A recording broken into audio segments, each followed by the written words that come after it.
Hello everyone, কেমন আছো তোমরা সবাই? আশা করি তোমরা খুব ভালো আছো, সুস্থ আছো। তো আজকে নিয়ে আসলাম তোমাদের সাথে একটু রেসিপি নিয়ে, সেটা হলো ফ্রাইড রাইস আর চিলি চিকেন।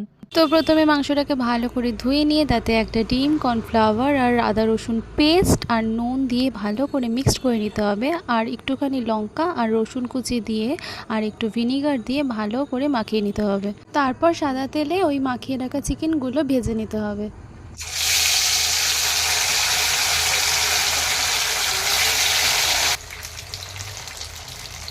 ফ্রাইড রাইসের জন্য ছিল কাজু কিশমিশ, গাজর আর বিনস আর পেঁয়াজ, টমেটো, ক্যাপসিকাম।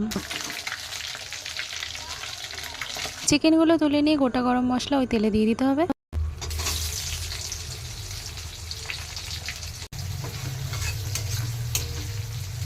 তারপর পেঁয়াজটা ভেজে নিতে হবে আর এদিকে সোয়া সসটা ভালো করে মিক্সড করে নিতে হবে। এবার পেঁয়াজটা একটু মজে আসলে তারপর এবার ক্যাপসিকাম দিয়ে দিতে হবে আর একটু নুন দিয়ে দিতে হবে আর বাকি টমেটো সব দিয়ে ভালো করে নেড়ে নিতে হবে। আর এইদিকে যেটা কর্নফ্লাওয়ার দিয়ে মানে মাংসটাকে যেটা গোলা হয়েছিল ওইটার মধ্যেই হচ্ছে প্রথমে তো দিলাম সোয়া সস, তারপরে এক এক করে টমেটো সস আর চিলি সস আর একটুখানি চিনি দিয়ে ভালো করে মিক্সড করে নিতে হবে। এবারে পেঁয়াজ, টমেটো আর ক্যাপসিকামটা মোটামুটি ভাজা হয়ে গেলে তারপর এবার যে চিকেনগুলো ভেজে রাখা হয়েছিল ওইগুলোর মধ্যে দিয়ে এবার ভালো করে মিক্সড করে নাড়িয়ে নিতে হবে।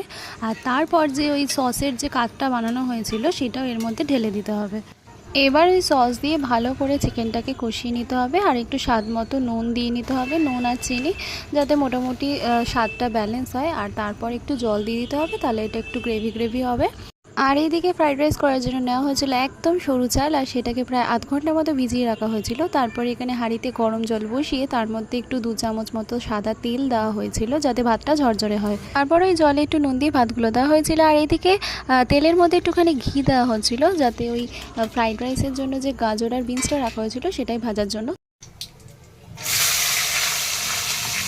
তো ওই ঘিয়ের তেলে গোটা গরম মশলা দিয়ে তারপরে কেটে রাখা বিনস আর গাজরগুলো দিয়ে দেওয়া হয়েছিল। এবার আর দেওয়া হচ্ছিল একটুখানি নুন আর চিনি আর কাজু কিশমিশ। তো এটা মোটামুটি ভাজা হয়ে এলে আর ওইদিকে 10 মিনিটের মধ্যে ভাতটা রেডি হয়ে গেছিলো। বেশি ফোটানো যাবে না, এত অল্প ফোটাতে হবে। আর এই দিকে তারপরে যেই ভেজে নেওয়া গাজর আর বিনসটা ওই ভাতের মধ্যে অ্যাড করে দেব। এবার এটাকে ভাতের সাথে ভালো করে মিক্স করে নিতে হবে। আর যদি চিনি আর নুনটা একটু কম লাগে তাহলে একটুখানি চিনি আর নুন দিয়ে দিতে হবে। তারপরে ভালো করে মিক্সড করে নিলেই হয়ে যাবে রেডি আমাদের ফ্রাইড রাইস। আর লাস্টে একটু ঘি অ্যাড করে নিতে হবে, ঘিটা অ্যাড করলে একটু গন্ধটা, স্মেলটা খুব ভালো আসে। তো আমাদের তো ফ্রাইড রাইস রেডি, তো খেয়ে দেখার পালা। তো খুবই ভালো হয়েছিল টেস্টটা। আর ভিডিওটা যদি তোমাদের ভালো লাগে অবশ্যই কিন্তু একটা লাইক কমেন্ট করো আর আমার চ্যানেলটা কিন্তু সাবস্ক্রাইব করতে একদমই ভুলবে না। তো আজকের মতো এখানেই শেষ করলাম। ভালো থাকবেন, সুস্থ থাকবেন, সবাইকে টাটা।